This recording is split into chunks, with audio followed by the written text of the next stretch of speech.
ঘটনা যদি এইভাবে চলতে থাকে তাহলে যে কোনো মুহূর্তে ইউরোপীয় ইউনিয়ন পক্ষ থেকে আমাদের দেশের উপর নিষেধাজ্ঞা আরোপ হতে পারে। বন্ধুরা, যদি নিষেধাজ্ঞা আরোপ হয়ে যায় তাহলে কিন্তু খুবই একটি খারাপ সিচুয়েশনের মধ্যে আমাদের পড়তে হবে।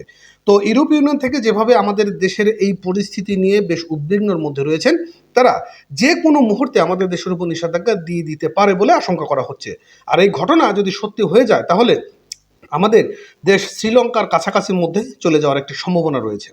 তো আসলে বর্তমান কি পরিস্থিতি রয়েছেন, আমাদের দেশ কোন দিকে যাচ্ছেন এবং দেশের পরিস্থিতি কবে নাগাদ ঠান্ডা হবে? আপনারা জানেন যে কোটা বিরোধী আন্দোলন ছাত্ররা তারা যেভাবে কোটা আন্দোলন করেছেন এবং তার এই আন্দোলনকে কেন্দ্র করে দেশে একটি বড় ধরনের সহিংসতা হয়ে গেল, বিভিন্ন জায়গায় প্রাণ হারিয়েছেন, বিভিন্ন নাশকতা হয়েছে এবং এই যে ঘটনা, এই ঘটনাগুলো জাতিসংঘ থেকে পর্যবেক্ষণ করা হচ্ছে এবং এই পর্যবেক্ষণ করে তারা একটি রিপোর্ট প্রকাশ করেছে যেখানে বলা হয়েছে যে দেশের চলমান যে পরিস্থিতি সেটা মোটেও কাম্য নয়।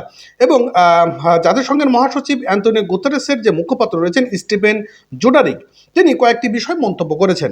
যে বিষয় তিনি বলেছেন যে দেশের যে পরিস্থিতি রয়েছেন সেই পরিস্থিতি তারা কখনো আশাবাদ করেন না এবং সেনাবাহিনী এবং পুলিশ প্রশাসন যেভাবে বল প্রয়োগ করে তারা ছাত্রদের উপর নির্যাতন করছে, যেটি কিন্তু কখনো আশাবাদী নয়। তো এভাবে কিন্তু চলতে দেওয়া যেতে পারে না বলে তিনি এই বার্তা উল্লেখ করেছেন। তার মানে কিছু কিছু বার্তা তারা দিয়ে যাচ্ছেন, যে বার্তা কিছুটা স্পষ্ট হয়ে আসছে যে যে কোনো মুহূর্তে যদি এই সংকট না কেটে যায় তাহলে আমাদের দেশের উপর একটি নিষেধাজ্ঞা দিয়ে দিতে পারে। আর নিষেধাজ্ঞা দিয়ে দিলে দেশের সকল ধরনের পণ্য ইউরোপীয় ইউনিয়নে যাবে না, বিশেষ করে গার্মেন্টস থেকে শুরু করে আরও অন্যান্য জিনিস রয়েছে। আমরা কোনো জিনিস আমদানি বা রপ্তানিও করতে পারবো না, তখন থাকবে আমাদের ডলার সংকট। আর তখনই দেশ সাবেক শ্রীলঙ্কার অবস্থার মধ্যে চলে যেতে পারে বলে আশঙ্কা করা হচ্ছে। তো ঢাকা পোস্ট এরকম একটি নিউজ প্রকাশ করেছে, যে নিউজটি আমি আপনাদের মাঝে একটু এক্সপ্লেন করব। বন্ধুরা, অবশ্যই নিউজটি দেখবেন কারণ এই নিউজটি কিন্তু খুবই একটি গুরুত্বপূর্ণ নিউজ এবং সাথে চ্যানেলটি সাবস্ক্রাইব করে রাখবেন। বাংলাদেশে সরকারি চাকরিতে কোটা সংস্কারের দাবিতে আন্দোলনকারী সাধারণ শিক্ষার্থীদের উপর হামলা, সহিংসতা ও হত্যাকাণ্ডের ঘটনা আবারও নিজের প্রতিক্রিয়া জানিয়েছেন জাতিসংঘ এবং সংস্থাটি জানিয়েছেন কোটা আন্দোলনকারীদের বিরুদ্ধে মানবাধিকার লঙ্ঘনের বিশ্বাসযোগ্য প্রমাণ পাওয়া গিয়েছে। তাহলে এই যে কোটা বিরোধী আন্দোলনকারীদের উপর যে হামলা চালানো হয়েছে আর্মি থেকে শুরু করে পুলিশ প্রশাসন, সেটি মানবাধিকার লঙ্ঘন হয়েছে বলে তিনি উল্লেখ করেছেন এবং বাংলাদেশের চলমান পরিস্থিতি নিয়ে মহাসচিব অ্যান্তোনিও গুতেরেস এখনও গভীরভাবে উদ্বিগ্ন বলে জানানো হয়েছে। এছাড়াও আন্দোলনকারীদের বিরুদ্ধে নিরাপত্তা বাহিনীর অত্যাধিক বল প্রয়োগের বিষয়ে সামনে আসা নানান প্রতিবেদনের বিষয়টি তিনি শঙ্কিত রয়েছেন।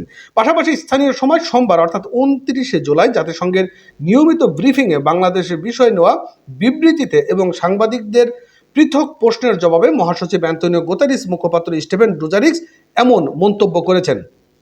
চলমান পরিস্থিতি নিয়ে জাতিসংঘ সহ এখন সারা বিশ্ব কিন্তু আমাদের দেশের দিকে তাকিয়ে রয়েছে। আমরা যেমন অন্যান্য রাষ্ট্রের দিকে তাকিয়ে থাকতাম যে কি পরিস্থিতি হচ্ছে, কি অবস্থা, এখন সারা বিশ্ব আমাদের দিকে তাকিয়ে রয়েছে। কতটা খারাপ সিচুয়েশন হলে এমন পরিস্থিতির মধ্যে আমাদের পড়তে হয়।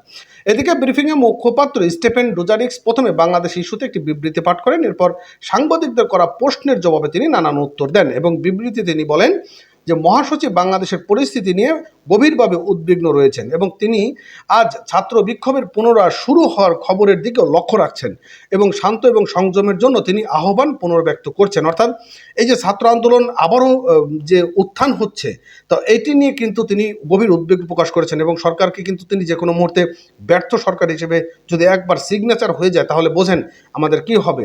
তিনি আরও বলেন যে মহাসচিব অ্যান্তোনিও গুতেরেসের বর্তমান ছাত্র আন্দোলনের সাথে জড়িত হাজার হাজার তরুণ এবং রাজনৈতিক বিরোধীদের গণগ্রেপ্তারের বিষয়ে তিনি উদ্বিগ্ন রয়েছেন। তিনি এ বিষয়ে যথারীতি পদক্ষেপ নেওয়ার গুরুত্ব এবং মত প্রকাশ স্বাধীনতার অধিকার ও শান্তিপূর্ণ সমাবেশের অধিকার উপর জোর দিয়েছেন এবং আন্দোলনকারীদের বিরুদ্ধে নিরাপত্তা বাহিনীর কর্তৃক অত্যাধিক শক্তি প্রয়োগ এবং মানবাধিকার লঙ্ঘনের বিশ্বাসযোগ্য প্রমাণ সম্পর্কে সামনে আসা নানান রিপোর্টের বিষয়ে তিনি উদ্বিগ্ন রয়েছেন। তিনি সহিংসতার সমস্ত কর্মকাণ্ড অবলম্বন স্বচ্ছভাবে এবং নিরপেক্ষভাবে তদন্ত করার জন্য এবং দায়ী ব্যক্তিদের জবাবদিহিতার জন্য তার আহ্বান পূর্ণ ব্যক্ত করেছেন। অর্থাৎ আমাদের যে অবস্থার মধ্যে দিয়ে যাচ্ছে, অর্থাৎ আমাদের বাংলাদেশের প্রতিনিয়ত সেকেন্ডে যে ঘটনা, সেই ঘটনাগুলো জাতিসংঘ খুব তীক্ষ্ণভাবে নজরদারি করছেন। যে কোনো মুহূর্তে যদি আমাদের সত্যি একটি বড় ধরনের সমস্যার সৃষ্টি হয়ে যায়, আমাদের উপর নিষেধাজ্ঞা এসে যায়, তাহলে আমাদের আর বাঁচার কোনো উপায় থাকবে না। তো দ্রুত এটা নিষ্পত্তি হওয়া আমাদের মতো সাধারণ জনগণদের জন্য একটি আশীর্বাদ হয়ে দাঁড়াবে। তো যাই হোক, সবাই ভালো থাকবেন, সুস্থ থাকবেন আর অবশ্যই চ্যানেলটি সাবস্ক্রাইব করে সঙ্গে থাকবেন।